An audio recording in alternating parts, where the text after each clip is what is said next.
Before we do start, we would like to make you aware of the emergency exits, 2 located in the front and 2 at the back. On stage now are the 2 teams, both from Selangor. SMK Sri Permata, Team C, and SM Sri KDU. So a big round of applause for these 2 amazing teams.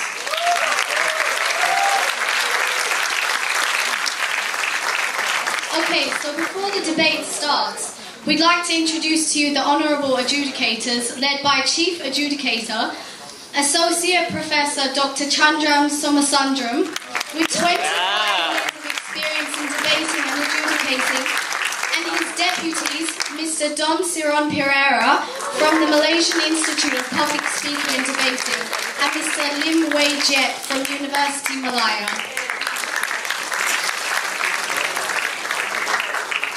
We would also like to introduce the judging panel for the junior finals. For the chair, we have got Patrick Cheng from University Malaya. Gemma Buxley, formerly from Monash, now currently in the MITP. Dr. Chandran, also from University Malaya. Terence Aaron from UITM. Kue, formerly Unimas, now representing Lodge International. And Kevin Tan from Swinburne. Followed by Nadia Sarun from June West, formerly UTHM, and Lim Wei Jet from as well. Now, ladies and gentlemen, we'll pass the mic to Joan, the Speaker of the House, and Samuel, the timekeeper. Thank you. Thank you, Seamus. Before we start the debate, let me introduce the government bench. First, SM3 KDU. Little fun facts about them. This is their first time debating together. And the first speaker, Tan St. John, is a 50-year-old man trapped in a 15-year-old body. That's kind of weird. And the second speaker, Lim Hong Yi, is the blonde one in the team. And gets overly excited. And the third speaker, Lim Kai Zhi, is the mom in the team and freaks out about every little thing.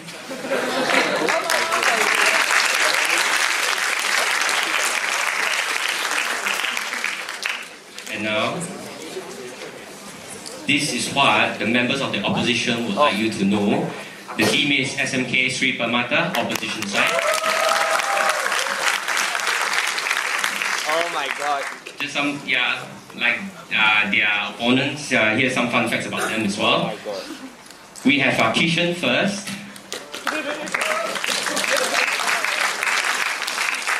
He declares that he loves chicken for some reason.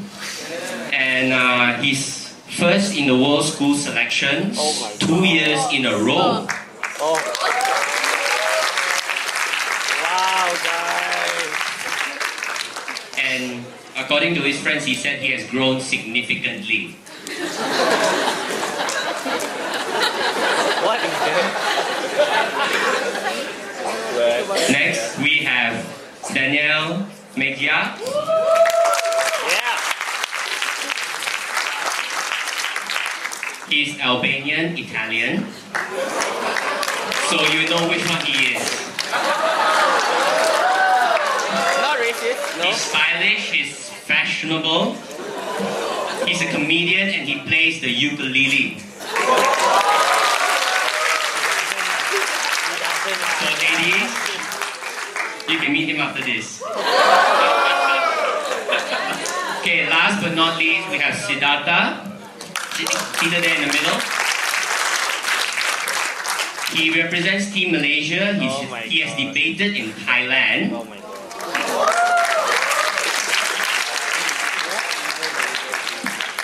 And get this, he has broke into top 5 in world schools.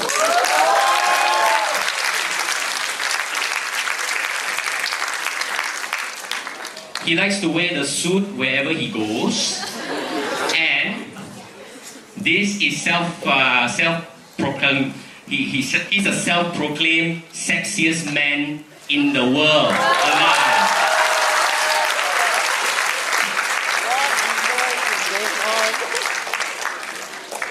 And now we're going to witness another side to the debaters. Without further ado, I'd like to call this house to order. A reminder to switch all mobile phones off or put it on silent. First, a brief rundown of the rules of this debate. Each speaker will speak for 7 minutes. The timekeeper will ring the bell once at the first minute, after which points of information can be offered. A point of information must not take longer than 15 seconds. If it is denied, a debater must not offer a point of information again for another 20 seconds. Otherwise, it will be deemed as barracking. Debaters are encouraged to accept at least 2 points of information. A debater offering a point of information must not engage in a conversation or question and answer session with the debater on the floor. At the 6th minute, the timekeeper will ring the bell once to indicate that no more points of information can be offered. At the 7th minute, the timekeeper will ring the bell 2 times. At 7 minutes 15 seconds, the timekeeper will ring the bell 3 times. The adjudicators will not consider any part of the speech after 7 minutes 15 seconds. After the opposition whip has given his or her speech, the reply speech from the opposition must be given, followed by that of the government. The reply speech should take 4 minutes. Time will be indicated at the 3rd minute by the bell. The timekeeper will ring the bell again at the 4th minute. No points of information may be offered during the reply speeches. Audience may clap their approval, but may not hoot or jeer.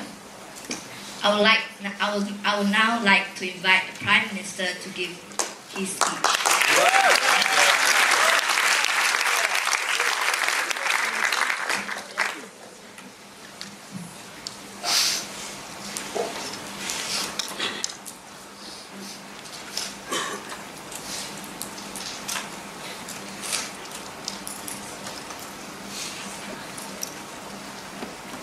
I'm an animal which is being starved and bludgeoned, and with no one even caring with me because I'm put in a cage. Now, the problem which animals face is they are being abused and bludgeoned, beaten, just because they can't defend their rights. Now, before that, a few characterizations. What are abusers? Abusers is animals which are starved and tortured in means of being bludgeoned and skinned alive. Now, animals which are poached by poachers, being kept in cages no bigger than themselves, and what is them being used in means of entertainment? It is as long as the animals are given enough rights and the animals are at least treated humanely, it is fine. And what are the punishments which we're going to invoke, which is actually being implemented now? Only the punishments which is being implemented now is that they are only being fined or jailed for a short amount of time in violations of only certain animal rights. Now, our policy is simple.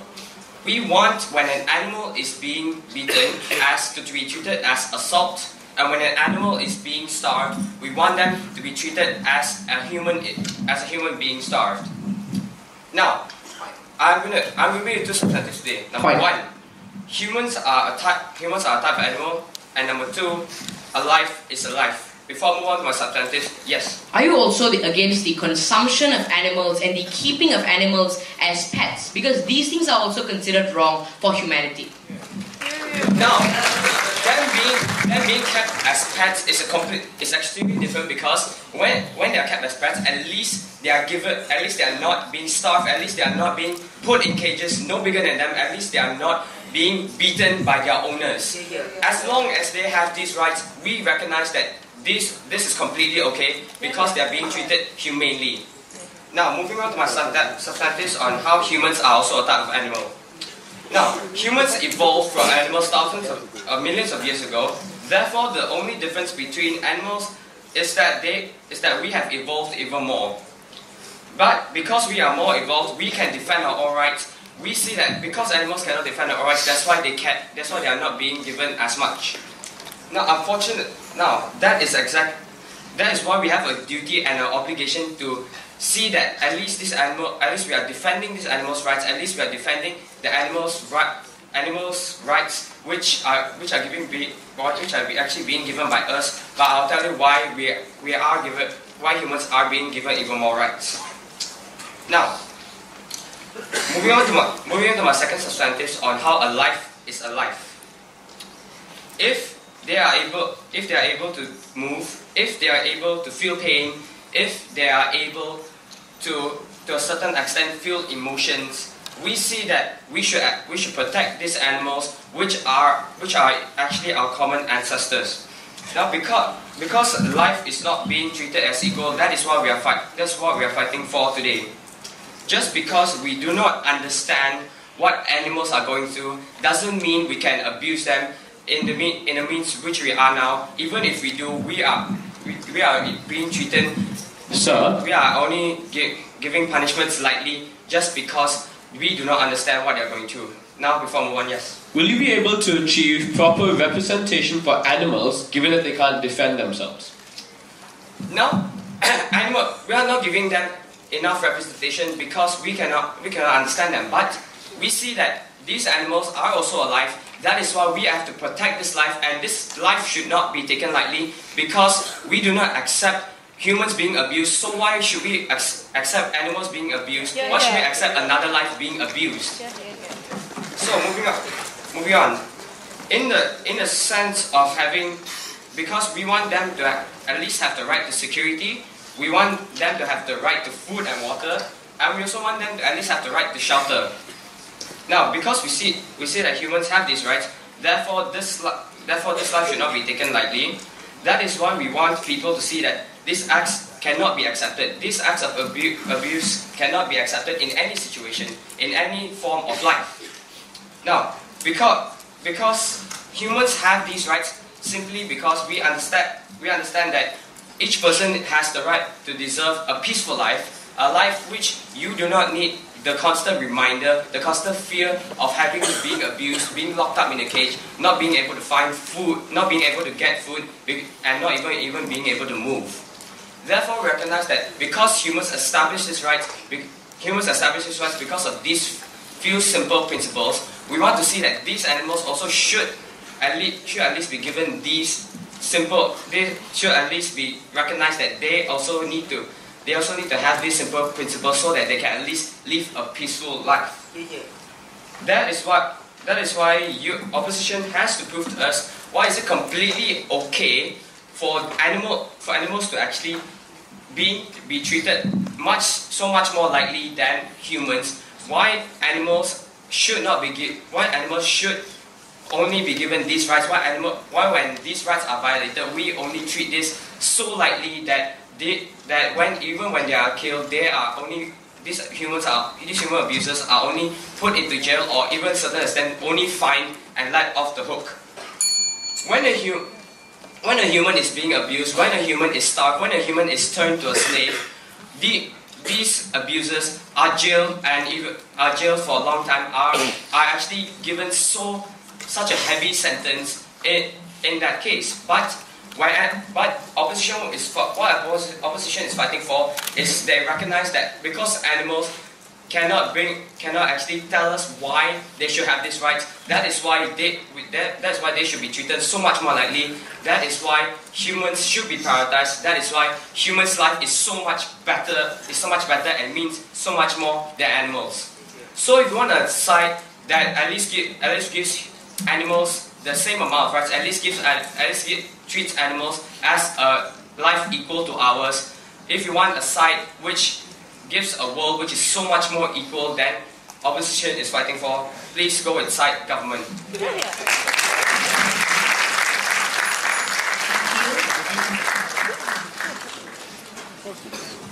Speaker spoke for 7 minutes. Okay. Okay, thank you. Now I would like to call upon leader of the opposition team to give his speech.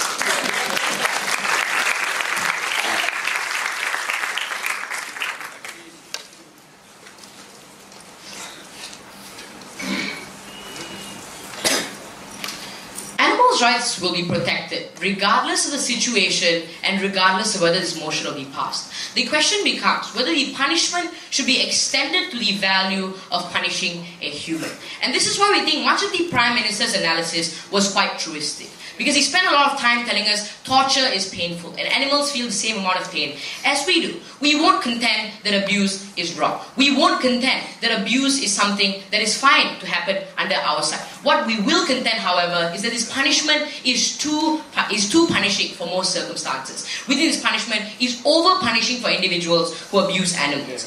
I'll respond to what was left out of this truistic speech. He talked about evolution, and that is what distinguishes us from animals. We think, yes, evolution, unfortunately, becomes the standard for superiority. As much as we want to protect animals which haven't evolved to their fullest extent, we also need to recognize the distinction between humans and animals, thus creating different standards of morality and different standards of protection. Second, he talked about the value of life, and we think that this is also value neutral, because we still protect the value of life, and we still recognize that animals do live normal lives and they do feel the same form of emotion. We don't accept abuse, but we do contend punishments for these forms of abuse at the end of the day. Moving on to my arguments. Firstly, I'm going to prove why humans are superior beings and why this cannot change regardless of the punishments that we accord towards individuals. But secondly, why is this over-punishing and what are the adverse harms of over-punishing? But before that, let's look at status quo for a second. Firstly, we have NGOs and organizations like the SPCA which protect animals and ensure that they're in good hands as well as advocate for protection. We have animal rights groups which endorse the protection of animals, whether it be politically or socially, in terms of trying to lobby for certain policies that are in favor of animals. They also carry out campaigns here and now to try to protect animals, to reach the hearts and minds of society in protecting animals. The recent examples are the hands-off policy in terms of protecting animals to ensure that more animals are protected and less animals are abused. But thirdly, we think we also have protection that is state-endorsed through education in schools. We endorse that regardless of the superiority that humans have, we should always protect animals regardless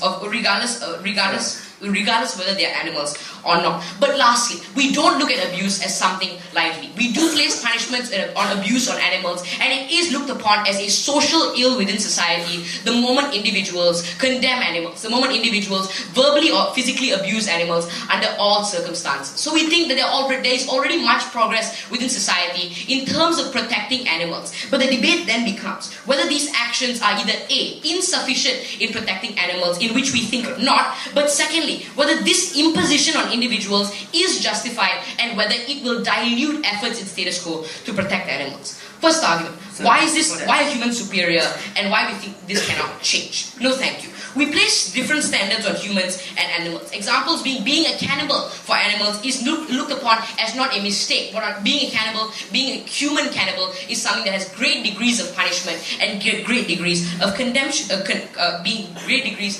condemned. But secondly, we have a higher level of sentience as well, and we think that this also contributes to us having greater standards, being more civilized, being able to fight and advocate for our own rights. Considering we have these standards, we think animals are already placed on a subpar level. That's why humans are allowed to consume animals. That is why humans are allowed to have and keep animals and protect them as pets. This side of the house needs to prove to us why these standards should also be forsaken. Because if they want to keep humans and animals on the same pedestal in terms of protecting abuse or preventing abuse, they also need to tell us why it's okay to place humans and animals on the same pedestal in other aspects. They will also punish people who keep animals for pets as people who harbor slaves. They will also punish individuals who eat animals as people who are cannibalistic or eating another sentient being as a whole. And we don't think that they are willing to defend this. What are the adverse harms of this argument? First, it is demeaning to humans. We lower ourselves to levels of animals. We don't think this is necessary in terms of protecting animals. We think this is a trade-off that our side opposition is not willing to make. But secondly, we place standards for animals that are simply inachievable. We think under this side of the house, they need to defend why animals should have the level or should be able to deserve that kind line of protection, why animals should be able to deserve that kind of sentience and the same amount of standards that we give towards normal humans. Second argument, why is this over-punishing and what are the adverse harms? The first thing you need to understand is that people live on moral perspectives and build their lives and routines around those moral perspectives. What does this mean? Large groups of individuals in status quo and the actions that they conduct are not evil. But these are individuals who do not understand the magnitude of harm that they cause with their actions. An example being children. Children might cause harms to the same degree as an adult, but we think they do not understand the magnitude of those harms in status quo, and that is why we accord them lesser punishments than adults. And we think that this is the same under our paradigm. Why? Because when governments accord standards and when governments create the environment to push forward superiority, individuals build moral perspectives on that form of superiority. And individuals live their lives believing that they're superior to animals on the ground. We think for the most part, individuals have the ability to control themselves, to protect animals, to harbor animals, and to continuously nurture a proper relationship, even though they are superior beings. But there are certain individuals who do cross the line. Individuals who become animal abusers at the end of the day. Individuals who don't protect animals, but at the end of the day, they still go around abusing animals. Why do we think it's unfair to punish them in this way? Because A, these are individuals who have lived their lives believing superiority, and they don't believe that harming animals is such a bad thing, and they don't understand the magnitude of harm that is caused when an animal is harmed. This side of the house needs to prove to us, why is it okay to punish a person when he doesn't understand why that form of abuse is as harmful or as justified? We think it's over-punishing to these individuals because A, you're punishing individuals on unfair grounds, but B, you're punishing them on an unfair reaction that was already sparked by the environment in status quo. What are the adverse harms? Cooperation. People are less likely to report animal abusers towards courts because people think that the punishment is too dire and people don't want individuals to be victimized by the court system and the court standards that are set. But secondly, it affects the court processes. In areas where there are juries, or in most cases where there are judges, we think that individuals will understand that this is over-punishing. Because for every jury and judge, for every abuser that they see for a human, they will associate them with an animal abuser, and they won't see the same amount of harm. And considering that these are individuals who are human, they are more likely to let this person off rather than give them a higher punishment, because they're comparing a human abuser to an animal abuser. But the last one is it affects efforts in status quo. Less cooperation for campaigns and more lobbyings in favor of harming animals and not protecting them. We want to protect animals, but we need to recognize the line that exists in status quo. Superiority needs to be prioritized. We can't protect animals, but these things need to coincide.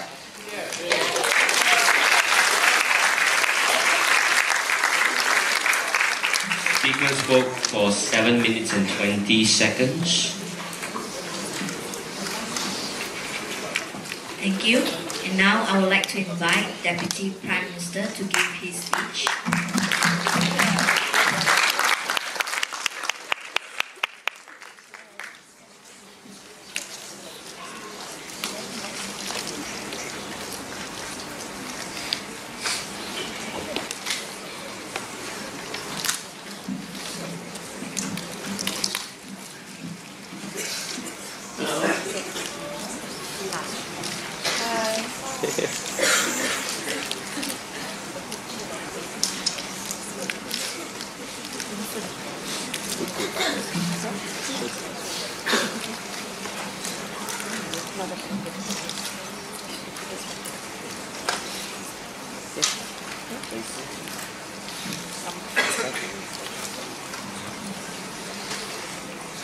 We understand that today's government's burden is to prove onto how, by allowing the motion, the animal rights abuses will be stopped. But we think that this side is doing the wrong burden in today's debate.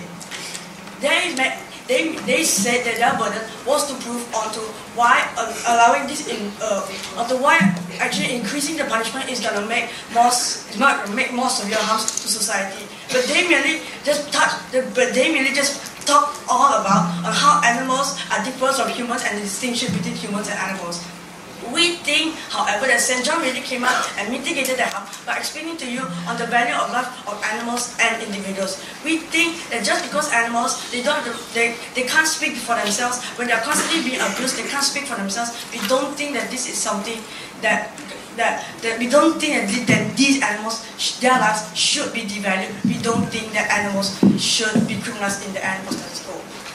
what they forgot, what they don't understand is that animal rights abuses are still continuously accelerating on this rate. Even though they have hand-off policies, even though they have all these policies, they still forgot to concede the fact that actually animal abuses still continuously happen in status quo. This is something that this side doesn't want to acknowledge into this debate, and that's why this is a huge problem that this side doesn't understand. One is what the government came up to you and talked about that actually mitigated the harm. But let's just tackle on the argument that was brought up by leader opposition. Leader of opposition brought up on how this argument on how superiority must be prioritized and how the individual doesn't understand the magnitude of the harm we should alert them of.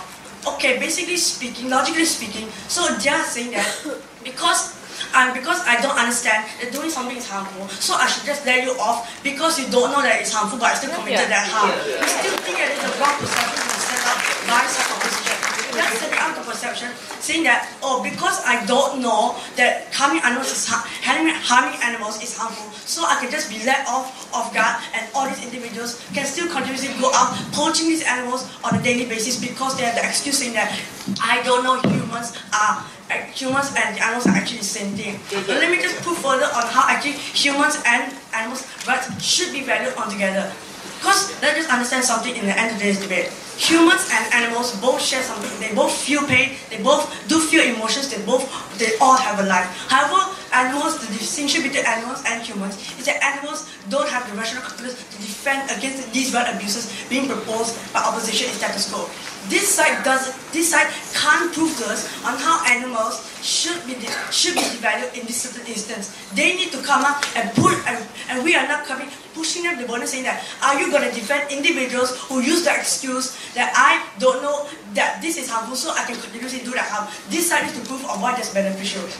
Before that, then shouldn't we stop consuming animals? Because animals can feel pain the same way humans do. They also do not want to be eaten as much as humans do. Okay, we understand that animals don't want to be eaten as well. But we think that magnitude of we think that animals should still live that life that should be valued. We understand that maybe in circumstances that these animals have to be consumed, but we think that it's at least beneficial for these animals to live a life without suffering, live a life without being abused.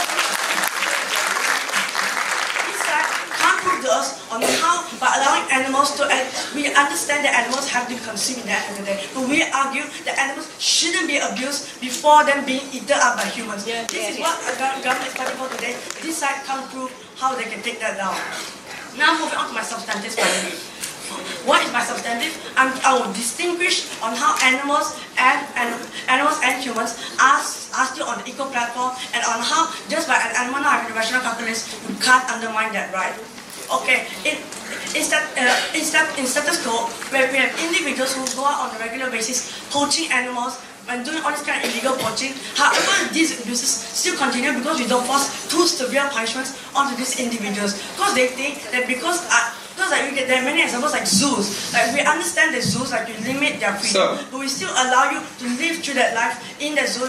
At least you can live happily in the zoo in good. However, this side says that zoos. However, this side is existing in a paradigm where animals are constantly being abused in zoos. These animals are being constantly abused in zoos. That's why the harm is existing on their side. But before that, last clarification. Isn't status quo where you provide social ill or stigmatization to that person that abuses the animal already enough? Okay, we think that the social stigma proposed by okay, I'll later respond to that, but back to my substantives first. Alright, now moving on to my previous substantives on how actually the extensive harm if you continuously allow this harm, but when you continuously allow these animal rights abuses to continue. Because we understand that this side is saying that, okay, because I don't know this harm, we think that the huge principal harm in that is that they're continuously allowing lives to continuously be harmed on their side, and that they devalue the right of life, devalue the right of animals in that certain instances. Because Sandra already clarified, status quo animal rights abuses aren't resolving themselves but actually worsening. This side can't prove to us how if we understand that this side is not to solve, but when we see the harm is that status quo is still disimproving, it's not improving at all, we think that that's a harm. This side has to acknowledge. But let me just go on further on to how it accelerates this up even more. Because this side is then fighting for individuals who are selfish, who then use the excuse that because I don't know anything about inferiority, then therefore I am justified to poach and kill animals on a regular basis. Similarly, they are just trying to say that, oh, because I don't know that individual is actually, I think that I'm superior over the individuals, such as acts like Hitler, because they think that they were superior over the Jews. That's why they committed mass killing on the Jews. This side is fighting for exactly those type of individuals. They're fighting for individuals like Hitler. That is something that can't be proposed in status quo. How is principally unjustified when you now allow individuals to continuously devalue the rights in this instance? We think that in the end, maybe animals still get eaten by humans, but at least before that they can still enjoy that life. They can still live through a life without suffering. Live similar like humans. We can live through a life without suffering. Live through a life without abuses. At least we value that life. At least we give you that right. We on government defend your right to live as a normal being.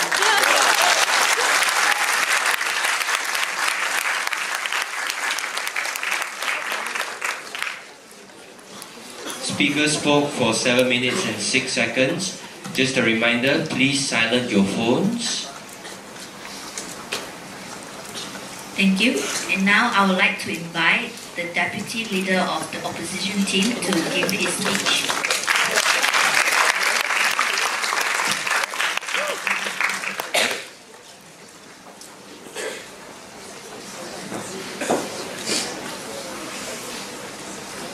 Test.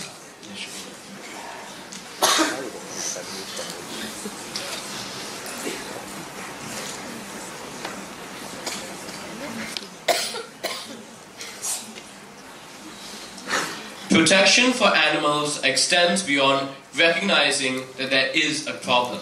It applies to the way we react to that problem. By allowing for a one-sided form of representation in a scenario where there already is an imbalance in the power you have, not only do you diminish your own policy, but you diminish the amount of protection you can give for the animals that you claim are being treated so poorly. Before I move into my arguments, there are 2 points of response to side government.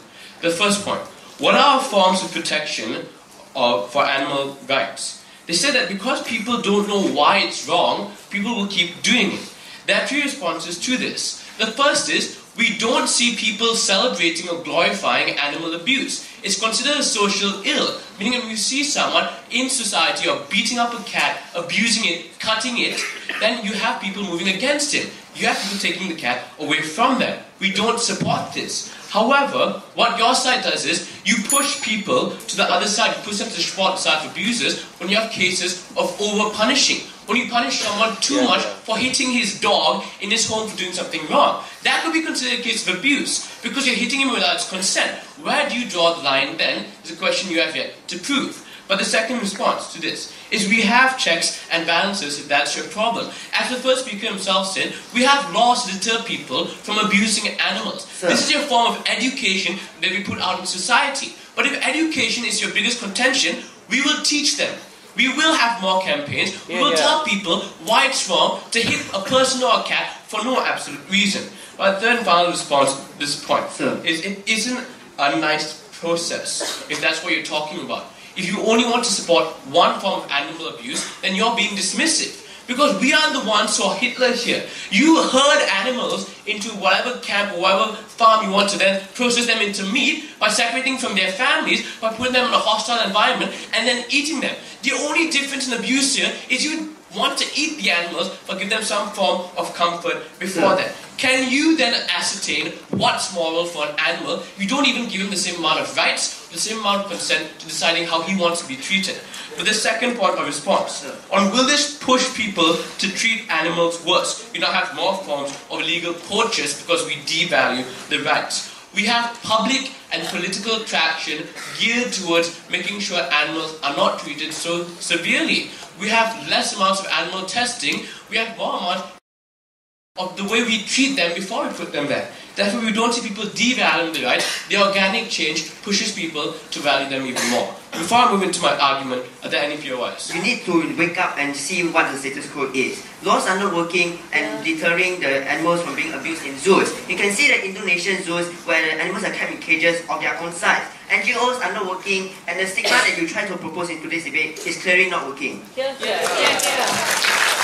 animals are abused in zoos, it's a form of faulty regulation because we don't see zoos endorsing or encouraging the abuse of animals.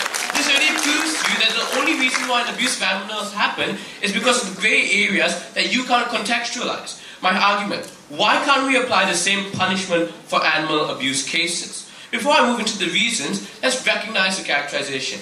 You have to recognize that we don't treat them the same. The way we react to animals is different, especially under this policy. It's not just the case that we're characterizing them under, the case of abuse, but it's the forms of justice that we can apply towards these animals post the case, during the case itself. Therefore, there are 3 reasons why we can't apply the same punishment. The first reason is due to a pre-existing double standard that diminishes the ability for us to assess an animal's situation. There's a manipulation of animals in status quo. We manipulate them to what we want them to do. We have animal testing. We keep them as pets without deciding they want to be kept as those pets. Therefore, there's a lot of ambiguity on whether or not this is bad because animals can't defend themselves. But the second reason, the second problem of the pre-existing double standard is we use them to the extent where they're either dependent or content on humans. People then have the authority and control over animals. We make them decide what's wrong or good. We decide what animals think is the moral arbitrator. An example is we set the rules for them, we set the punishments for them when we keep them as pets. Do they know what's abuse if you're deciding that every time an animal pees on the carpet, you will slap the dog, you will hit him even worse? You can't contextualize all these relationships to be harmful if that's your blanket policy that you want to put on all animals. Therefore, the conclusion of this reason is there are many different reasons why it's hard to determine the way animals react to people treating them. But the second reason on why we can't apply the same punishment is we cannot ascertain the form of abuse that you want. The first reason why is that it's a different context. Animals can't consent, but even if they could, they can't defend themselves. Therefore, there's a lack of representation when it comes to deciding the way the animal wants to be treated, entering this form of case when you're charging his owner or you're charging someone with abuse. It leads to a plethora of harms. Because when you have a lack of representation, you can't give him exactly what it wants. If it really is abuse and it's really pissed off at the owner, then you need to be able to listen to it. You need to understand just the way it was treated, the way it reacts to that. But you can't, because it's an animal. Therefore, the representation comes from a human deciding what he assumes is best for the animal. But the second reason is you can't give him the other factors that apply in normal court scenarios. You have battered wife syndrome, you have other forms of Stockholm syndrome. All of these play a factor in the way we treat animal cases, or the severity in punishing people. Because there's not a proper form of representation, in status quo, we ensure the most wholesome form of protection by having a blanket policy of protection of the animals. But the third and final reason is why you won't get the desired outcome. And there are 2 reasons for this. The first is because you can't ensure fairness. We don't accept the characterization from side government that all forms of animal abuse happen in the extremes. It can happen in a grey area where there's a relationship between the animal and the human, where it's simply the pet and the owner, where it's not as extreme. Therefore, you make people more lax to excuses because you won't see it happen in the extremities. But the second reason why you can't get the desired outcome is you have one-sided cases. There's a lack of representation from the animals, but moreover, a power imbalance between whether or not the animal can defend himself or the human. If I'm a human, I could just say I did in form of defense. I could say I was doing it to teach the animal. These are all parts where we can't accept either side's characterization because you don't get the representation from the animal. But the third and final harm is that you quantify animal abuses to human cases. We see there are a plethora of different cases that occur for both animals and human. It's a different struggle. People lose the cases, people get a bit successful. When you typecast them all into one scenario, you diminish the quantity or you diminish the way people react to both cases. The way people react to animals after they leave the court. Thank you. The speaker spoke for 7 minutes and 18 seconds. Thank you. And now I would like to call upon the government whip to give his speech.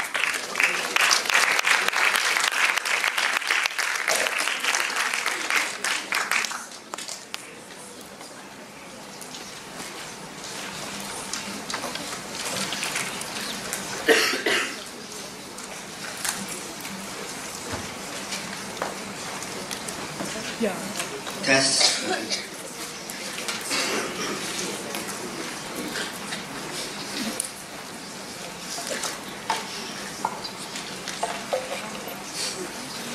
Side opposition believes that stigma is the way that status quo is working. They believe that when you have a stigma that says that the animals are inferior to us, then it is okay and we treat animals as how they are. We believe that when you treat animals inhumanely, when you torture them, you bludgeon them, when you don't treat them and starve them, that is when we need to take action. When you interfere with their lives, when you interfere with their own normal animal lives. So I got three questions in today's debate. Firstly, representation of animals. Secondly, deterrence. And thirdly, which policy works in the first place. So before that, just one point of rebuttal. Sid came up and said about you can't actually define what abuse that animals actually face. But we tell you that the abuse can be defined easily. When you actually here's a parallel. When you have a pet, when you keep them happy, when you treat them with food, that is when it is humane. When they are happy to you, they are loyal to you, obviously then that is when we will take action. But when you slap a dog, yes, that when we slap an action, come in and take action. But when you also keep them in cages of their own size, when you restrict their freedom of movement until they can't even move, when you don't give them food, the basic necessities that a human gets, we tell you that this is when we must step in and take action. So firstly, on my first clash on representation, they've been trying to say about how the animals are inferior to humans. We consider the fact that animals are inferior to humans, but it's up to us how we treat the inferiority. It's how there will always be discrimination happening, but we must understand that abuse must come to an end. Then we must treat them as how a human would get the rights as. We don't care if like animals each other in status quo, but when you interfere with their lives, making their lives horrible, making them having to suffer all this time, we believe that it's time when we step in. So they talk about how inferiority is already an inhumane action. No, we don't believe so. When you keep a pet, when you make them happy, we believe that that is already a form of humane action. When there's a win-win situation, when you give them food, give them a good life, and they are loyal to you. That's when you actually don't take abuse of your superiority, but you treat them equally as how you treat your employer in the company. And when they talk about how you should treat humans as a child, when they see the animals as inferior in the first place, that is a normal, natural thing that a human will assume. We believe that that isn't an excuse that the government should go on. Because when you when you treat them as a child, you'll be more tended to forgive them easily. Just because they do a punishment, then they do abuse, then you can forgive them easily. So the punishment will be more lenient. Why is this harmful? Firstly, there will be more problems of animal abusers. Secondly, there will be more torture. Thirdly, there will be more poaching. When the animals is stripped of their sense of security, being poached every time by humans, we believe that is when you should come in and not interfere with the balance of the ecosystem. So they talk about how the stigma is already there to ensure that there isn't any kind of abuse happening. But firstly, they didn't actually explain how this works in the first place. Secondly, stigma, even if there is a stigma, the stigma is treated wrongly in status quo and people are still treating them as slaves. Thirdly, the stigma of poaching and abusing is wrong, but we tell you that people still do it because there isn't enough of a deterrence in status quo, which I will talk later. And they talk about the consumption of animals. But we tell you that when you can see the animals, the animal supporters still okay with the consumption of animals, but it's on how you treat the animals. So as how Kishan likes chicken, we tell you to give you an example of chicken. Because when you have keep chickens inside the farm, when you keep inside the farm, as long as they are free range, that is humane. That's why you have all these green life supporters saying that as long as you give them free range, we are okay with it. But when you keep them in a farm where they are just put it on a small cage to make all these eggs, to supply food to the whole country, we believe that is inhumane and we should step in and stop it. This is kind of the animal abusers that we should step in and take action.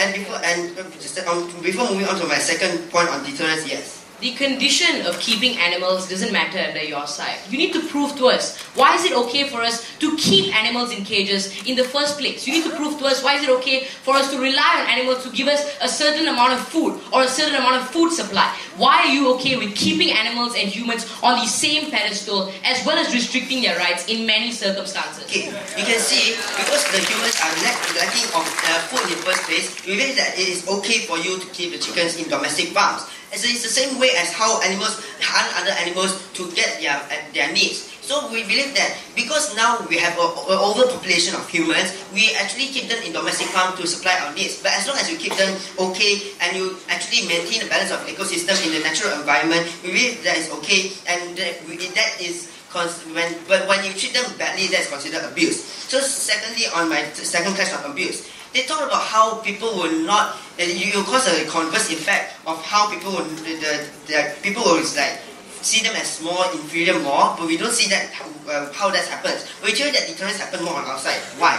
Because when you have, in status quo, witness don't want to report the case to the police, because they see that if you report it to the police, they will only give a fine to animal abusers when they are very rich. So, but then the fine is just a small thing to them. So this isn't a severe punishment. But when you have the punishment being more severe, when you have the punishment making the witnesses having an incentive to report the police, we believe that the grey areas that Siddhartha tried to talk about will be covered more. Because now people will look out for all these people who are abusing the animals, because they know that if you don't report the crime happening, then you will also get punished as how you will, if you see a rape crime happening, you also have to report it to police. This is when deterrence happens in the first place. This is when you actually deter people from repeating their crimes. They talk about over-punishment, but we don't see any harm in that. Because when status quo, when any alternatives isn't working, we need a harder punishment to stop people from doing it. And they are not even providing any alternatives, which leads on to my third class, on which policy works the best. Because we already provided you a better solution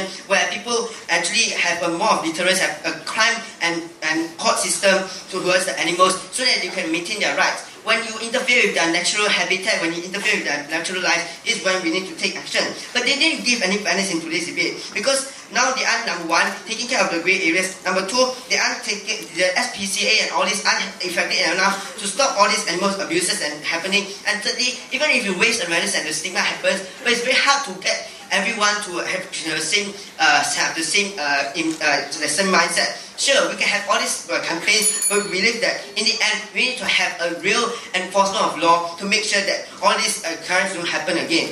And if they seriously want to fight on stigma, we believe that stigma still happens on our side, and they haven't actually tackled on our solutions in today's debate. We already provided you about why, even if we keep them, why you need to see animals as the same as humans, and they only said about a stigma that is okay that we are not okay with. With that side government. Speaker spoke for 7 minutes and 29 seconds. Thank you. And now I would like to invite the opposition whip to give his speech.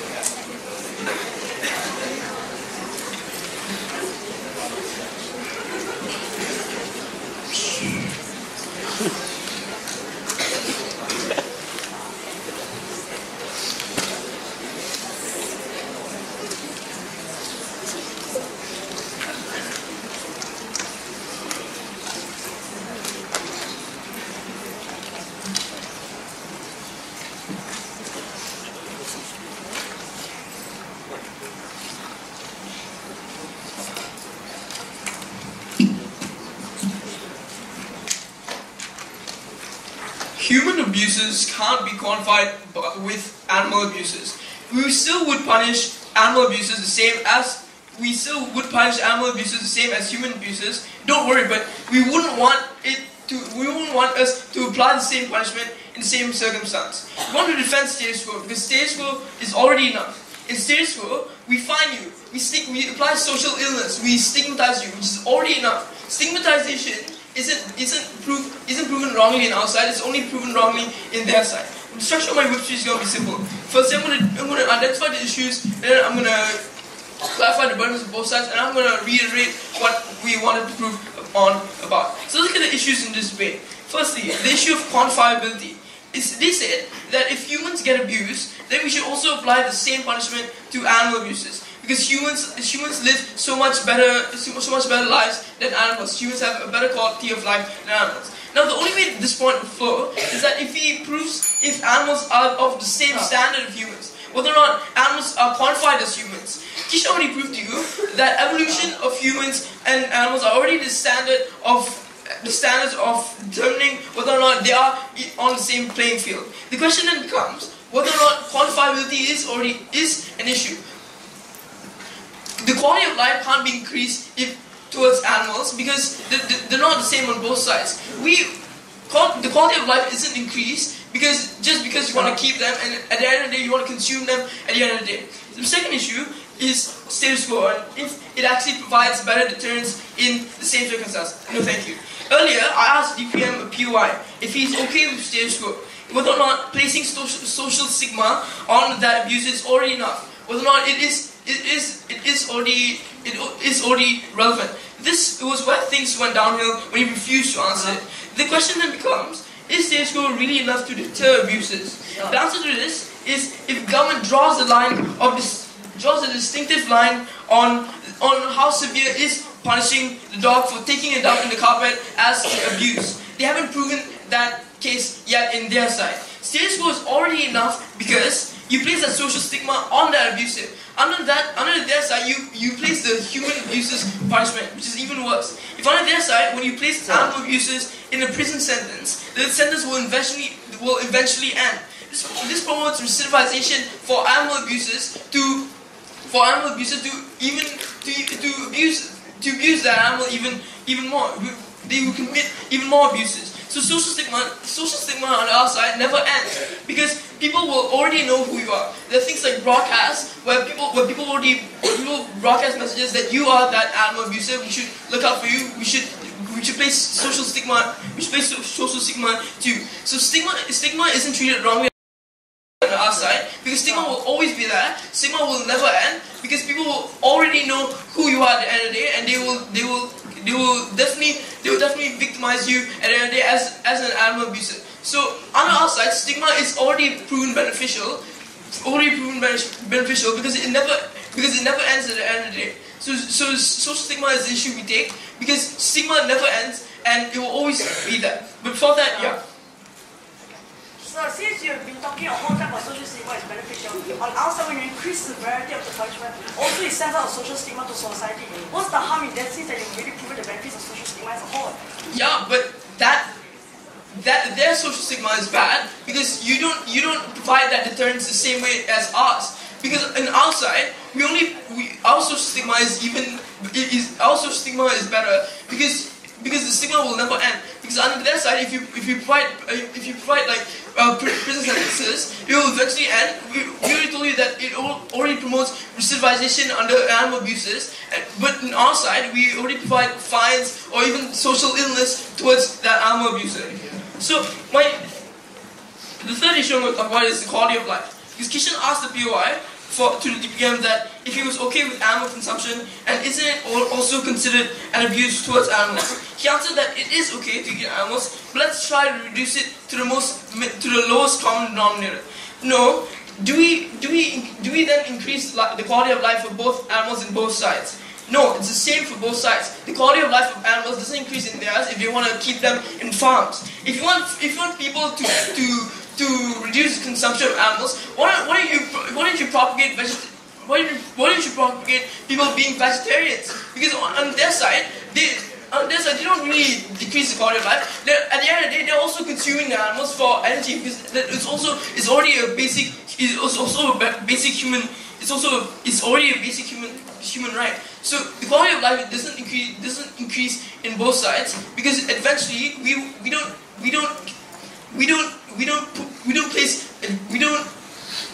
will at the end of the day consume these animals. We will at the end of the day will take them for granted and we will eventually eat them. So the conclusion to this is that the quality of life doesn't really increase in both sides, or it doesn't really decrease because at the end of the day we will still take them for granted. So let's clarify the burdens in this case. We've already proven to you whether or not we can extend the standard of taking care of these animals, whether or not we should extend the right to taking care of them. We already proved to you that status quo is already enough, but the stigmatization is already beneficial in that case. They had a chance to prove to you whether or not we should we should extend the line of punishment? Or why is it okay to rely on animals? Why is it okay to rely on animals at the end of the day? We told you that the quality of life doesn't really increase, but social stigma is already enough in our circumstances. So let's reiterate what we brought to you. What we brought to you today. We proved to you how evolution is already the standard in determining the determining factor of whether or not we should prioritize humans over animals. How superiority of humans must be prioritized over animals. We also talked to you about how status quo and stigma is already beneficial in the sense that it will never end. It would never end, and there will always be social stigma at the end of the day. On their side, social stigma is bad. Social stigma is bad because facing human abuses only deters humans from ever wanting to keep a pet. So, but on our side, the human that abuses the animal gets the social stigma, gets the social illness at the end of the day. We also want to protect animal abuses, but not in the same way as human abuses.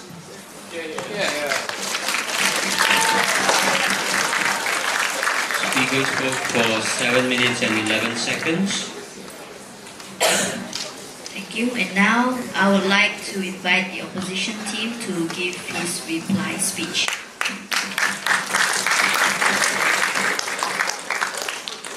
We give you a life as long as you're not consumed, put to animal testing, or kept as a pet.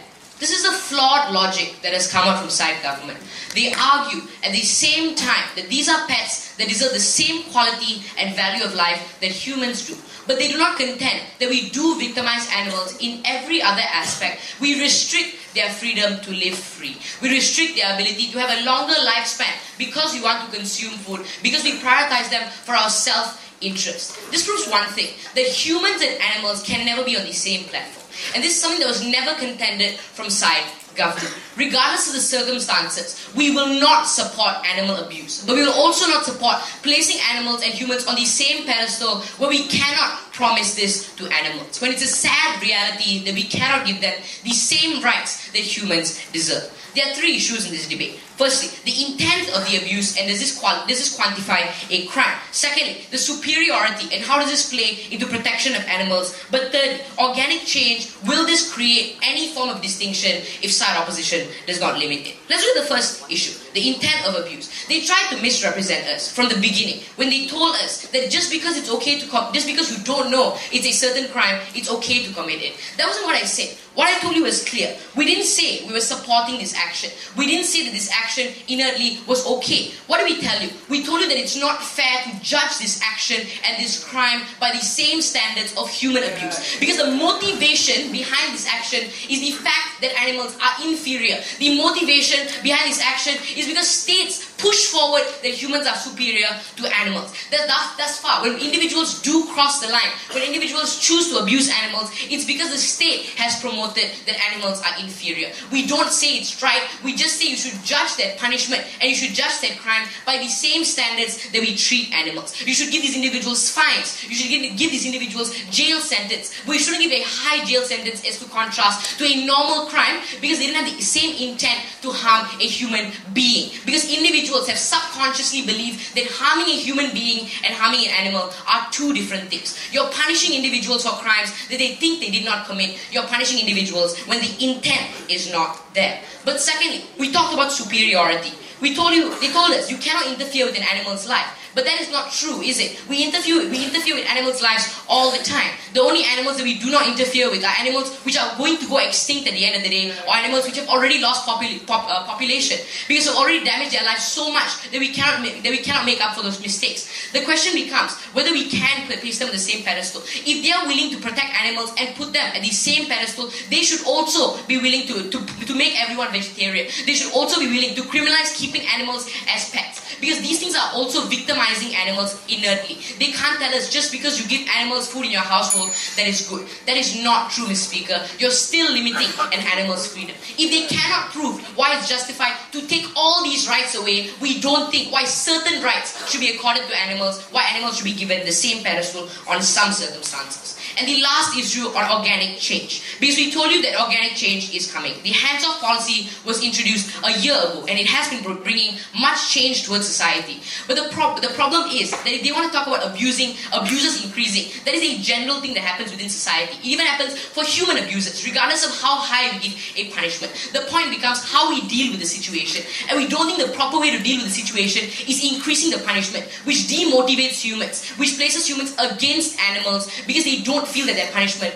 is justified. If you want to increase the protection for animals, if you want to reduce animals abusers, you need to teach humans how to protect animals. You can't impose a punishment which gives horrible side effects and horrible outcomes. Outcomes like more lobbying for not protection of animals, less resources being put forward in protecting animals, campaigns losing effect because people just don't care anymore. These are the harms they chose to neglect from all three speakers. They wanted to advocate for the protection of animals, but that cannot exist if you give them one side of the cake and you lose the rest to humans. Speakers spoke for 4 minutes and 21 seconds.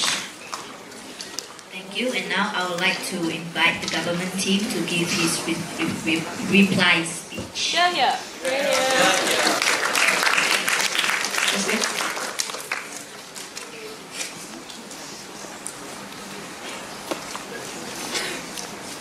Mr. Speaker, within today's debate has been about actually who preserves more rights of that certain animal right. We think that this side doesn't for a few reasons. Both sides really consider in the end that animal is going to become food, that chicken is going to become food, maybe KFC or something like that. But let us understand something. Before that, we allow that individual to live a good life. Similarly on how we allow other laws to make you have a good life, right? We think that their misrepresentation of a life is that you have to live it. You know you have to live it, but you have to live it enjoying it exactly. We think on our side, we at least allow these animals to live and enjoy their lives without being constantly abused by these individuals. We understand that on our side, we can't protect the absolute right of it.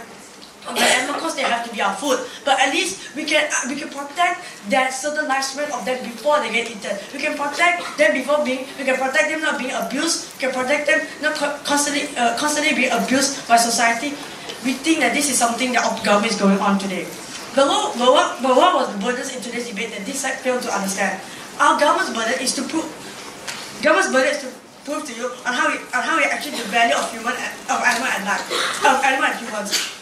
This side thinks that we're devaluing humans. No, we're only upholding animals, and we think we've really proven that and made it very clear in all three speeches for a few reasons. We came out and told you things like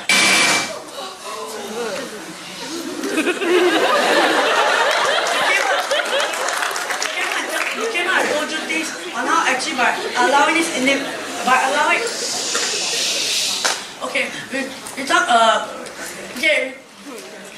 we talked about things like on how like when we allow individuals because they came out and his whole speech was about how animals can't react to these human rights abuses, therefore we can't distinguish the punishment. We think that that's the exact reason more and more abusers are happening in society, because humans abuse their rational calculus. They think that because they keep using the excuse that animals don't have the rational calculus to determine whether these crimes are justified. But let's just make this a comparison level. Once an individual has now forced to abusing another individual, and that individual defends against that right. But when an individual comes to a pet, when he abuses that pet can't fight for himself. The human knows that. That's why you can abuse the animal, because the animal can't do anything about it. That's the perception that this side is setting. This side never ever tackled that harm. This is what we brought up. They say never tackled. They lost today's debate. But what is it? But what is the second burden that this side failed to prove? They had to prove on the harms. They had to put on the harms on the outside, but they only took on the unnecessary burden, which is talk about social stigma and how it solves the value of animals. We think that social stigma only exists on outside because they really clarify. It's about how you actually prosecute the thing, right? You think on outside, if we really prosecuted, that is when I and Kaiser gave the analysis, which is when a witness witnessed the severity of the punishment. Let me just make a comparative analysis on both sides. It's basically like your mother telling you that instead of you not allowing you to play PS3 for 1 week, I will allow you to play PS3 for one whole year if you commit against crime. We think that severity is what incentivizes you to stop committing that crime. This side, the outside only sends a benefit to social stigma. The other side, they never prove on how social stigma still exists, how social stigma can continuously exist on their side. Yes, We prove to you on how, because we had to tell them, because they took a lot of time to prove on the benefits of social stigma, which obviously exists on our side, helping us to fulfill our burden easier, making our lives easier. But what's more amazingly beneficial is that their whole speeches are contradicting their burden. Because their burden was to prove on the harms on our side, but they merely just took time onto proving the benefits of social stigma. This side didn't fulfill the burden. This side neglects the burden. Our side fulfilled the burden. It's pretty clear on who took today's debate. Okay, and what was the last issue of today's debate? Is on the animals, but are they actually going to be upheld? Our side we've explained to you. When animals we now allow you to actually have a chance to live in harmony. When you have an animal have a chance to live without being abused. Outside, we guarantee we at least can give animals to a certain extent that life. We allow animals to live in peace. We think that on outside we only fight for animals. Opposition doesn't do anything side with side.